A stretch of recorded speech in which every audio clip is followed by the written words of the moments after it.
أعوذ بالله من الشيطان الرجيم.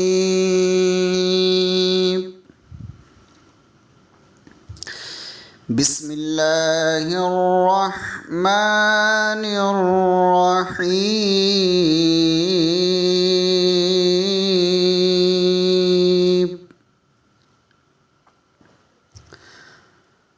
وَلَقَدْ يَسَّرْنَا الْقُرْآنَ لِلذِّكْرِ فَهَلْ مِن مُّدَّكِرٍ. صدق الله العظيم.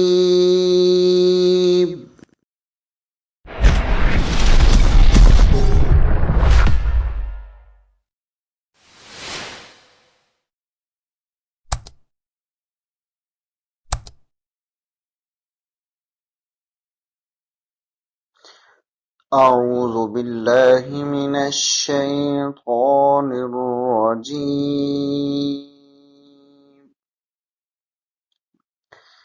بسم الله الرحمن الرحيم.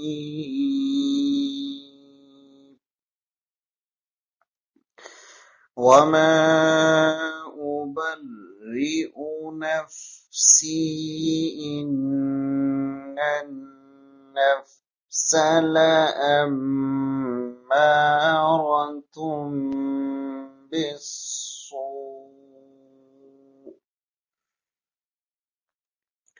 لأمارة بالسوء إلا ما رحم ربي إن ربي غفور رحيم. صدق اللہ العظیم. پارہ نمبر 13، رکوع نمبر 1. بادشاہ نے حضرت یوسف علیہ السلام نے جو تعبیر بتائی تھی بادشاہ کے دونوں خوابوں کی، بادشاہ یہ سن کر بہت متاثر ہوا. اس نے کہا یوسف علیہ السلام کو میرے پاس لاؤ. جب ایلچی گیا تو آپ نے فرمایا اپنے آقا سے کہو پہلے ان عورتوں کا معاملہ صاف ہونا چاہیے جنہوں نے اپنے ہاتھ کاٹ لیے تھے. بادشاہ نے عدالت لگائی، عورتوں سے تمام معاملے کی باز پرس ہوئی. وہ بولی خدا کی پناہ ہم نے تو اس میں بدی کا شائبہ تک نہیں پایا. عزیز مصر کی بیوی بولی اب حق کھل چکا ہے، واقعی وہ سچا ہے، میں نے ہی اس کو گمراہ کرنے کی کوشش کی تھی. اب بادشاہ نے کہا کہ اب معاملہ بالکل صاف ہو چکا ہے، وہ بے گناہ ہیں، انہیں لاؤ میں انہیں اپنے لیے مخصوص کر لوں. بادشاہ کے ساتھ گفتگو ہوئی تو یوسف علیہ السلام نے کہا کہ ملک کے خزانے میرے سپرد کیجئے، میں حفاظت کرنے والا بھی ہوں اور علم بھی رکھتا ہوں. اس طرح اللہ تعالیٰ نے سرزمین مصر میں یوسف علیہ السلام کو اقتدار بخشا.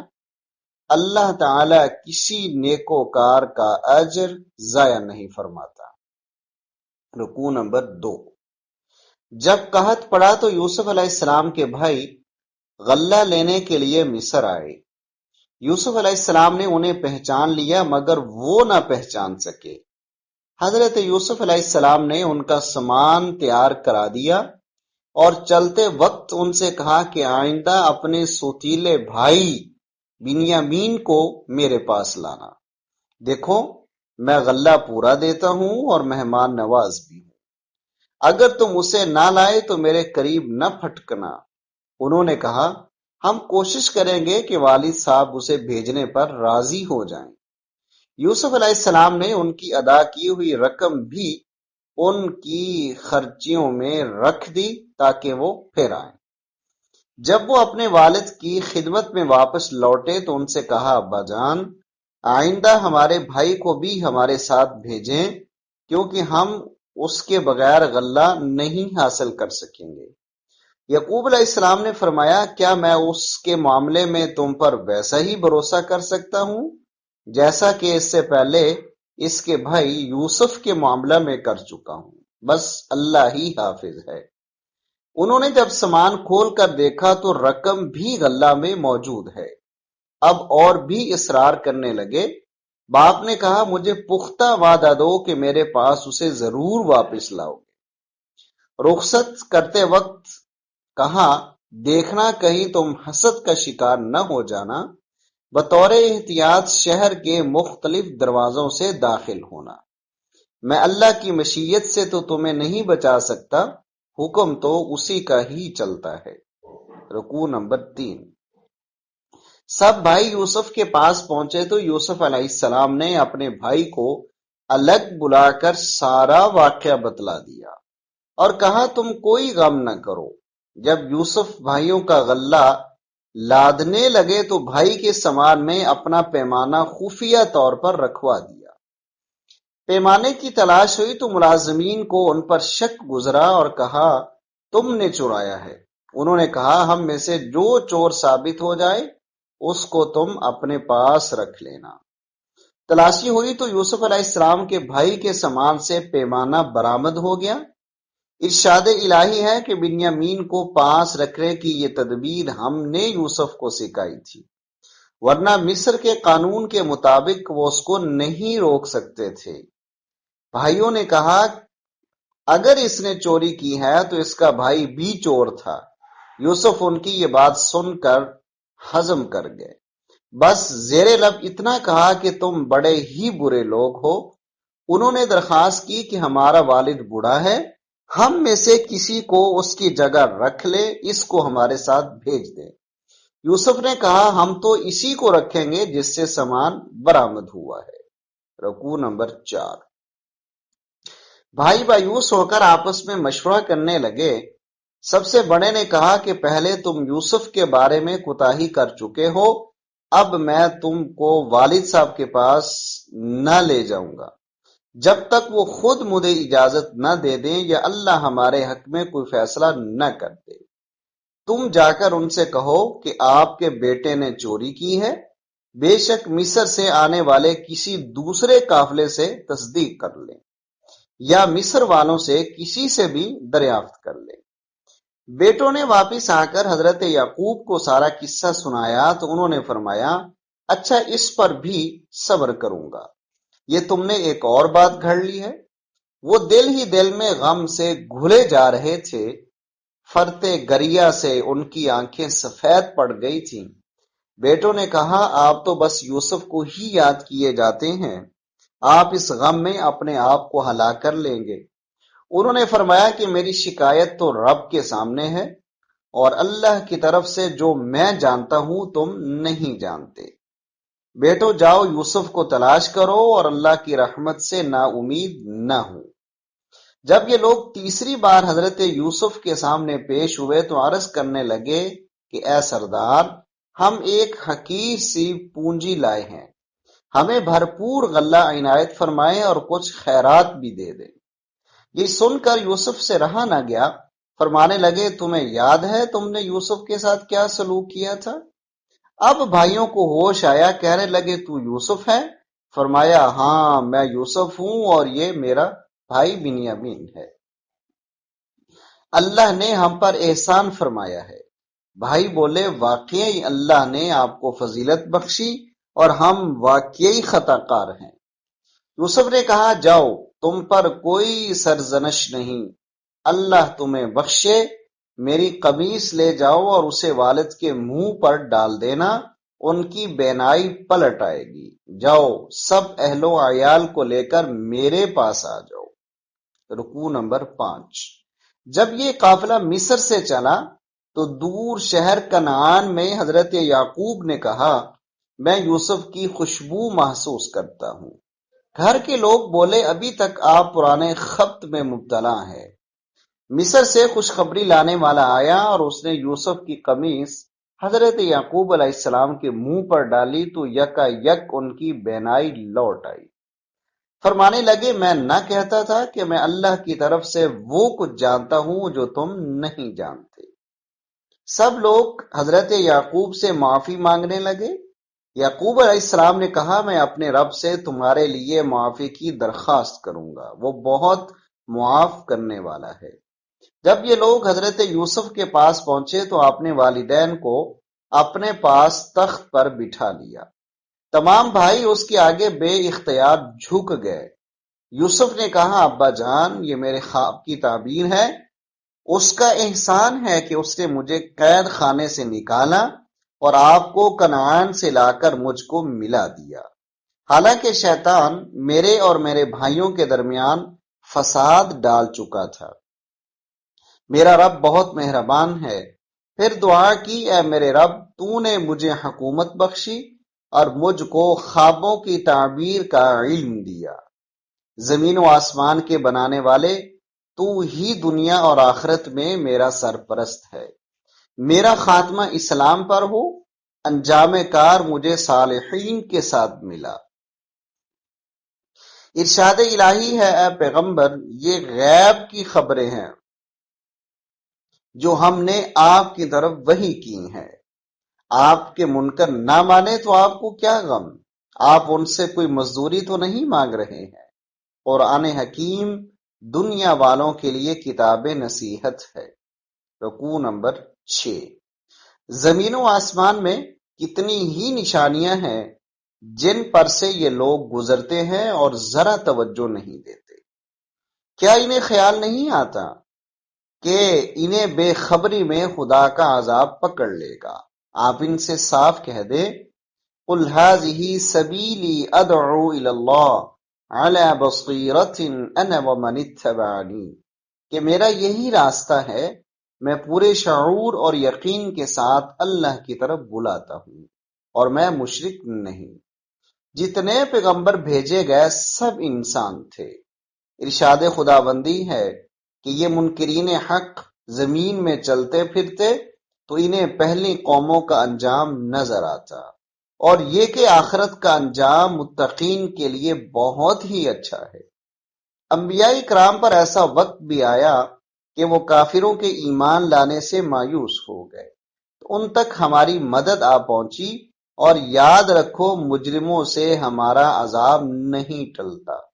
قرآن کتاب عبرت ہے، یہ بناوٹی باتیں نہیں ہے۔ قرآن مجید پہلی کتابوں کی تصدیق کرنے والا ہے اور ایمان والوں کے لیے ہدایت و رحمت ہے۔ رکوع نمبر 7 سے سورہ الرعد کا آغاز ہو رہا ہے۔ یہ ترتیب کے اعتبار سے 13 نمبر سورہ ہے جس کے 6 رکوع ہیں اور 43 آیات ہے، اور یہ مکی سورہ ہے۔ اس سورہ مبارکہ میں بنیادی عقائد، توحید و رسالت، وحی اور جزائے اعمال کا بیان ہے، خصوصاً حق و باطل کی آویزش اور آخر کار حق کی سربلندی کا قانون بیان ہوا ہے۔ یہ کتاب الہی کی آیات ہیں، جو کچھ اس کی طرف سے نازل ہوا وہ عین حق ہے۔ اللہ تعالیٰ نے بغیر ستونوں کے آسمان بنائے، پھر تخت پر جلوہ فرما ہوا، چاند سورج کو اسی نے کام پر لگایا۔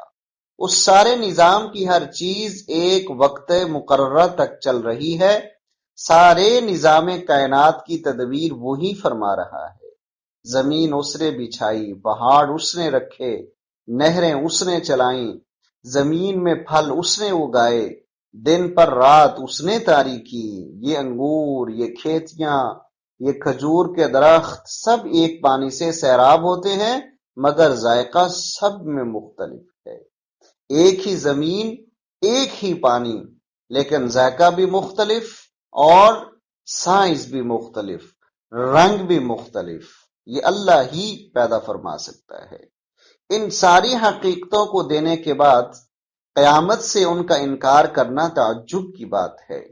منکروں کے گلے میں ہٹ درمی کے توق ہیں، یہ عذاب الہی کو دعوت دے رہے ہیں، حالانکہ اس سے پہلے جو لوگ ان کی روش پر چلے ہیں ان پر خدا کے عذاب کی عبرت ناک مثالیں ان کے علم میں ہیں۔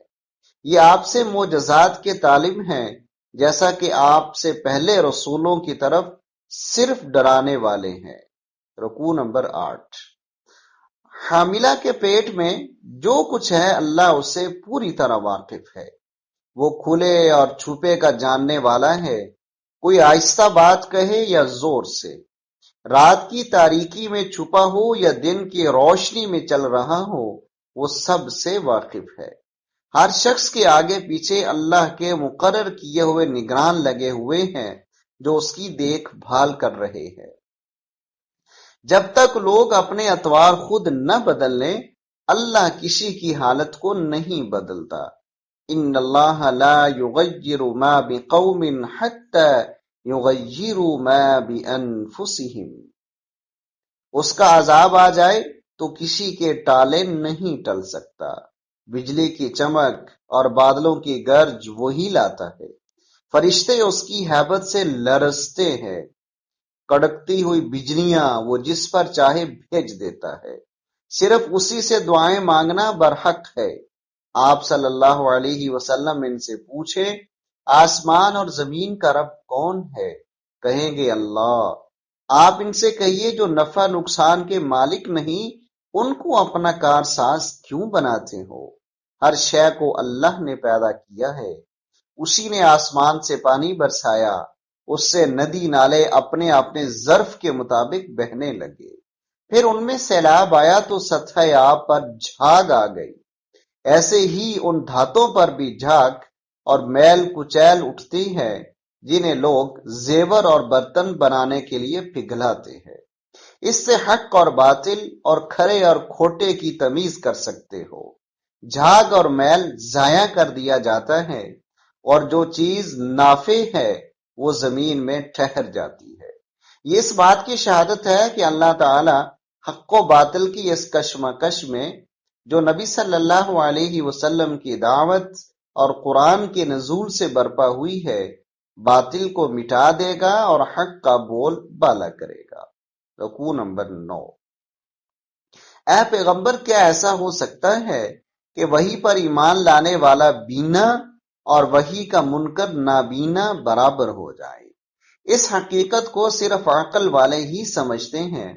سنو، عقل والوں کی پہچان یہ ہے کہ وہ اللہ کے ساتھ کیا گیا وعدہ پورا کرتے ہیں، رشتوں کو جوڑنے کی فکر کرتے ہیں، اپنے رب سے ڈرتے ہیں، قیامت کے دن کے حساب سے خوف زدہ ہوتے ہیں، نماز قائم کرتے ہیں، اللہ کے دیے ہوئے میں سے خرچ کرتے ہیں، اور برائی کا بدلہ بھلائی سے دیتے ہیں۔ یہی لوگ جنت میں داخل ہوں گے، اور ان کے نیک آباء و اجداد، بیویاں اور اولاد بھی۔ فرشتے جنت کے ہر دروازے سے داخل ہو کر ان کو مبارک سلامت کہیں گے۔ سنو، اللہ کا وعدہ توڑنے والے، رشتوں کو ختم کرنے والے اور فسادی اللہ کی لعنت کے مستحق ہیں۔ یہ لوگ دنیا کے ساز و سامان پر خوشیاں مناتے ہیں، حالانکہ وہ رزق جس کے لیے چاہے تنگ کر دے اور جس کے لیے چاہے وافر کر دے۔ یاد رکھو، دنیا کے ساز و سامان کی آخرت کے مقابلے میں کچھ حقیقت نہیں ہے۔ رکوع نمبر 10۔ کافر کہتے ہیں کہ آپ صلی اللہ علیہ وسلم پر کوئی عجیب و غریب نشانی کیوں نہیں اتری؟ کہہ دیجئے، اللہ تعالیٰ جسے چاہتا ہے گمراہ کرتا ہے، اور ہدایت تو اس کی طرف رجوع کرنے والے ہی پاتے ہیں۔ مومنوں کے دل اللہ کی یاد سے مطمئن ہے، واقعی اطمینان تو اللہ کی یاد ہی سے ہوتا ہے۔ ان کے لیے دنیا میں خوشخبری اور آخرت میں اچھا انجام ہے۔ پہلی قوموں کی طرح اس امت میں ہم نے آپ کو بھیجا تاکہ آپ ان کو قرآن حکیم پڑھ کر سنائیں، مگر یہ رحمان کا انکار کرتے ہیں۔ آپ کہہ دیجئے، میرا کارساز اللہ کے سوا کوئی نہیں، میرا بھروسہ تو اسی پر ہے۔ یہ کہتے ہیں کہ ہمارا منہ مانگا معجزہ مل جائے تو ہم ایمان لے آئیں۔ یاد رکھو اگر ایسا ہوتا کہ کسی آسمانی کتاب کے ذریعے پہاڑ چلنے لگتے، بڑے بڑے فاصلے طے ہو جاتے یا مردے بول اٹھتے تو یہ لوگ پھر بھی ایمان نہ لاتے۔ کافروں پر قیامت کا آخری وعدہ پورا ہونے تک کوئی نہ کوئی سخت عذاب آتا ہی رہے گا۔ رکوع نمبر 11۔ آپ سے پہلے بھی رسولوں کا مذاق اڑایا گیا، میں نے کافروں کو ڈھیل دی، پھر میں نے انہیں عذاب کی گرفت میں لے لیا۔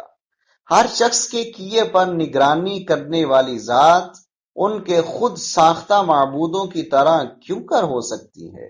یہ ذرا اپنے معبودوں کے نام تو بتائیں۔ کافروں کے لیے اور اللہ کی راہ روکنے والوں کے لیے بظاہر ان کے اعمال خوبصورت بنا دیے گئے ہیں، لیکن ان کے لیے دنیا میں بھی عذاب ہے اور آخرت کا عذاب تو بہت ہی سخت ہے۔ متقیوں سے جس جنت کا وعدہ کیا گیا ہے اس کے پھل اور سائے ہمیشہ رہیں گے۔ اعلان کر دیجئے نبی صلی اللہ علیہ وسلم، مجھے اللہ کی عبادت کا حکم ہے، میں اس کے ساتھ کسی کو شریک نہیں ٹھہراتا۔ قرآن حکیم آنے کے بعد خواہش کی پیروی کرو گے تو اللہ کے عذاب سے کوئی نہیں بچا سکے گا۔ رکوع نمبر 12۔ آپ سے پہلے جتنے رسول بھیجے گئے سب بال بچوں والے تھے، کسی رسول کے بس میں نہیں تھا کہ وہ اللہ کی اجازت کے بغیر کوئی معجزہ لے آئے۔ اللہ جو چاہے مٹا دیتا ہے اور جو چاہے محفوظ رکھتا ہے۔ آپ کے ذمہ صرف پہنچا دینا ہے۔ آپ کے منکروں پر عذاب ضرور آئے گا، خواہ آپ کی زندگی میں آئے یا آپ کی وفات کے بعد۔ کیا یہ غور نہیں کرتے کہ ہم اس سرزمین کا ہر طرف سے دائرہ تنگ کرتے چلے آتے ہیں؟ ہم ہی حاکم ہیں، ہمارے فیصلوں کو کوئی ٹالنے والا نہیں۔ ہم ہر شخص کے کیے کو جانتے ہیں، ان سے پہلے بھی لوگوں نے چالیں چلی تھیں، مگر اصل تدبیر تو ہماری ہی ہے۔ یہ کافر کہتے ہیں کہ تو رسول نہیں ہے، آپ کہہ دیجئے میری صداقت پر اللہ کی گواہی کافی ہے، اور پھر ہر اس شخص کی جس کے پاس آسمانی کتابوں کا علم ہے۔ رکوع نمبر 13 سے سورہ ابراہیم کا آغاز ہو رہا ہے۔ یہ 14 نمبر سورہ ہے اور مکہ میں نازل ہوئی، جس کے 7 رکوع اور 52 آیات ہیں۔ اس سورہ مبارکہ میں جیسا کہ اس کے نام سے ظاہر ہو رہا ہے، حضرت ابراہیم علیہ السلام کی حیات اور ان کی دعوت کا ذکر ہے، اور ان کی متعدد دعائیں مذکور ہیں۔ گویا حضور صلی اللہ علیہ وسلم کی دعوت اسی دین کی آخری صورت ہے۔ اے محمد کریم صلی اللہ علیہ وسلم، اس کلام پاک کو آپ پر اس لیے اتارا گیا ہے کہ آپ اپنے رب کی توفیق کے ساتھ لوگوں کو تاریکیوں سے نکال کر روشنی میں لائیں، رب کے راستے کی طرف جو ساری موجودات کا مالک ہے۔ آپ انہیں آگاہ کر دیجئے کہ جو لوگ دنیا کو آخرت پر ترجیح دیتے ہیں اور اللہ کے راستے میں شبہات پیدا کر کے لوگوں کو اس کی راہ سے روکتے ہیں، ایسے کافر سخت عذاب کے مستحق ہوں گے۔ ہم نے ہر نبی کو اس کی قوم کی زبان میں پیغام دیا ہے تاکہ وہ اچھی طرح سمجھا سکے۔ ہدایت اور گمراہی کا سر رشتہ بہرحال ہمارے ہاتھ میں ہے۔ ہم نے موسیٰ علیہ السلام کو بھی اسی لیے بھیجا تھا کہ لوگوں کو گمراہیوں سے نکال کر ہدایت کی طرف لے آئیں اور ان کو تاریخ کے سبق آموز واقعات سے نصیحت کرے۔ موسیٰ علیہ السلام نے قوم سے فرمایا کہ اللہ کی نعمتوں کو یاد کرو کہ اس نے تمہیں فرعونیوں سے نجات دی، جنہوں نے تم کو طرح طرح کے عذابوں میں مبتلا کر رکھا تھا۔ رکوع نمبر 14۔ تمہارے رب کا اعلان ہے کہ اگر تم شکر کرو گے تو میں اور زیادہ دوں گا۔ لئن شکرتم لأزیدنکم ولئن کفرتم ان عذابی لشدید۔ اور اگر ناشکری کی تو اس کی سزا بہت سخت ہوگی۔ یاد کرو کہ موسیٰ علیہ السلام نے کہا تھا اگر تم سب خدا کے منکر ہو جاؤ تو اس کو کوئی پرواہ نہیں، کیا تم نے قوم نوح، قوم عاد اور قوم سمود کا حال نہیں سنا، اور ان بے شمار قوموں کا جنہیں آج اللہ کے سوا کوئی جانتا بھی نہیں ہے؟ ان کے پاس رسول آئے تو ایمان کی بجائے انہیں بہت غصہ آیا، کہنے لگے ہم تمہارے پیغام کے منکر ہیں۔ پیغمبروں نے فرمایا کیا تمہیں آسمانوں اور زمین کے پیدا کرنے والے کے بارے میں شک ہے؟ قوم نے کہا کہ تم تو ہماری طرح کے انسان ہو، تم ہمیں باپ دادا کے دین سے ہٹانا چاہتے ہو، اپنی سچائی کی کوئی دلیل لاؤ۔ رسولوں نے کہا کہ یقیناً ہم تمہاری طرح کے انسان ہیں، لیکن ہم پر اللہ نے احسان فرمایا ہے۔ رہا کوئی معجزہ دکھانا تو یہ اللہ کی توفیق کے بغیر ممکن نہیں۔ ہمارا بھروسہ اللہ پر ہے۔ ہمیں کیا ہے کہ ہم اللہ پر بھروسہ نہ کریں؟ اسی نے زندگی کی راہوں میں ہماری رہنمائی کی ہے۔ ہم تمہاری اذیتوں اور تکلیفوں پر صبر کریں گے اور اللہ پر بھروسہ کریں گے۔ رکوع نمبر 15۔ کافر رسولوں سے کہنے لگے کہ ہم تمہیں اپنے وطن سے نکال دیں گے ورنہ تم ہمارے طریقے کی طرف لوٹ آؤ۔ تب رب تعالی نے رسولوں سے فرمایا کہ ظالم ہلاک ہو گئے اور تم کو ان کی جگہ آباد کیا جائے گا۔ کافروں نے فیصلہ چاہا تو یوں فیصلہ ہوا کہ ہر دشمن حق نے منہ کی کھائی۔ آخرت میں جہنم اور اس کی بدترین غذا ہوگی، جسے وہ زبردستی حلق سے اتارنے کی کوشش کریں گے اور مشکل ہی سے اترے گی۔ موت ہر طرف سے چھائی رہے گی مگر وہ مر نہ سکیں گے۔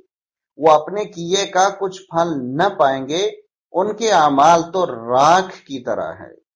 قیامت کے دن کمزور لوگ ان سے کہیں گے جو دنیا میں بڑے بنے ہوئے تھے کہ ہمیں عذاب سے بچا لو، وہ کہیں گے اب شکوہ شکایت کا کوئی فائدہ نہیں، اگر ہمیں نجات کی کوئی راہ دکھائی دیتی تو تمہیں بھی بتا دیتے۔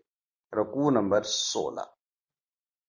آخرت میں فیصلہ ہو جانے کے بعد شیطان دوزخ میں اعلان کرے گا کہ اللہ کا وعدہ سچا اور میرا وعدہ جھوٹا تھا۔ میں نے تمہیں برائیوں کی طرف بلایا، تم نے میری بات مان لی، اب مجھے ملامت کرنے سے کیا فائدہ ہوگا؟ اپنے آپ کو ملامت کرو، نہ میں تمہاری فریاد رسی کر سکتا ہوں اور نہ تم میرے شریک بننے سے بری ذمہ ہو۔ ظالموں کے لیے دردناک عذاب ہے۔ ایمان والے جنت میں ہوں گے جہاں ان کا استقبال سلامتی کے ساتھ کیا جائے گا۔ کلمہ طیبہ کی مثال ایک اچھی ذات کے درخت کی ہے جس کی جڑیں گہری اور شاخیں آسمان تک پہنچی ہوئی ہیں اور ہر وقت وہ پھل دے رہا ہے۔ کلمہ خبیثہ اس بد ذات درخت کی سی ہے جو کہیں بھی اگنے نہیں پاتا۔ ایمان والوں کو ایمان اور توحید کی بدولت دنیا و آخرت میں ثبات ملتا ہے اور ظالموں کو اللہ پھٹکار دیتا ہے۔ رکوع نمبر 17۔ ان کافروں کی حالت قابل غور ہے جنہوں نے اللہ کی نعمت پا کر نہ قدری کی، اللہ کے شریک ٹھہرائے اور اپنے ساتھ اپنی قوم کو بھی جہنم میں جھونک دیا۔ آپ میرے بندوں کو نماز پڑھنے اور میری راہ میں خرچ کرنے کا حکم دے، اس دن کے آنے سے پہلے جس میں نہ خرید و فروخت ہوگی اور نہ دوستی کام آئے گی۔ اللہ تعالیٰ نے آسمان سے پانی برسایا، پھر پانی سے تمہارے لیے غذا مہیا کی اور بحری جہازوں کو تمہارے کام پر لگا دیا، نہریں بنا دیں، سورج چاند کام پر لگا دیے، مگر جو کچھ تم نے مانگا تمہیں دے دیا۔ اگر تم اللہ کی نعمتوں کو شمار کرنے لگو گے تو شمار نہ کر سکو گے۔ وَإِن تَعُدُّوا نِعْمَتَ اللَّهِ لَا تُحْصُوهَا۔ انسان واقعی ہی بڑا ناشکر ہے۔ رکوع نمبر 18۔ اس رکوع کے اندر حضرت ابراہیم علیہ السلام کی وہ مشہور دعا کا ذکر کیا گیا ہے جو ہم نماز میں پڑھتے ہیں۔ رب اجعلنی مقیم الصلاة ومن ذریتی ربنا وتقبل دعاء ربنا اغفر لی ولوالدی وللمؤمنین یوم یقوم الحساب۔ یہ دعا جو ہم نماز میں پڑھتے ہیں وہ یہاں قرآن حکیم میں 18ویں رکوع کے اندر ذکر ہے۔ حضرت ابراہیم علیہ السلام کی یہ دعائیں یاد کرو کہ انہوں نے عرض کیا ہے میرے رب مکہ کو امن والا شہر بنا دے اور مجھے اور میری اولاد کو بت پرستی سے بچا۔ اے میرے رب میں نے اپنی اولاد کو بے آب و گیاہ وادی میں لا بسایا ہے۔ اے اللہ تو لوگوں کے دلوں کو ان کی طرف مائل کر دے، انہیں وافر رزق عطا فرما۔ اے رب تو کھلے چھپے حالات سے واقف ہے، تو اس سے کوئی شے چھپی نہیں۔ تیرا شکر ہے کہ مجھے بڑھاپے میں اسماعیل اور اسحاق علیہم السلام عطا فرمائے۔ اے میرے رب میری اولاد کو نماز قائم کرنے والا بنا، مجھے، میرے والدین اور مومنوں کو بخش دے۔ رکوع نمبر 19۔ اللہ ظالموں کے اعمال سے ہرگز بے خبر نہیں، وہ ان کو اس دن کے لیے مہلت دے رہا ہے جب آنکھیں پھٹی کی پھٹی رہ جائیں گی۔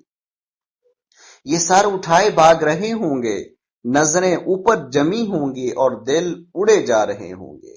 ان کو ڈرائیے اس وقت سے جب ظالم کہیں گے اے ہمارے رب ہمیں تھوڑی سی مہلت دے دے، ہم تیری دعوت پر لبیک کہیں گے اور رسولوں کی پیروی کریں گے۔ کہا جائے گا تم تو کہتے تھے کہ ہمیں کبھی زوال آئے گا ہی نہیں، حالانکہ تم ظالموں کی بستیوں میں رہ چکے تھے اور دیکھ چکے تھے کہ ہم نے ان سے کیا سلوک کیا، پھر بھی تمہیں سمجھ نہیں آئی۔ ظالموں نے حق کے خلاف بڑے خوفناک حربے استعمال کیے، مگر رسول کامیاب ہوئے، کیونکہ خدا اپنے رسولوں سے وعدہ خلافی نہیں کرتا۔ روز محشر مجرموں کے ہاتھ پاؤں زنجیروں میں جگڑے ہوں گے، تارکول کا لباس پہنے ہوں گے اور آگ کے شعلے ان کے چہروں پر چھائے جا رہے ہوں گے، تاکہ اللہ تعالی ہر شخص کو اس کے کیے کا بدلہ دے۔ یہ ایک پیغام ہے جسے ساری انسانیت کو خبردار کرنے کے لیے بھیجا گیا ہے، اور لوگ جان لیں کہ معبود برحق بس ایک ہی ہے، اسے ہم اللہ کہتے ہیں۔ جو عقل رکھتے ہیں وہ ہوش میں آئیں اور نصیحت پکڑیں۔ وآخر دعوانا ان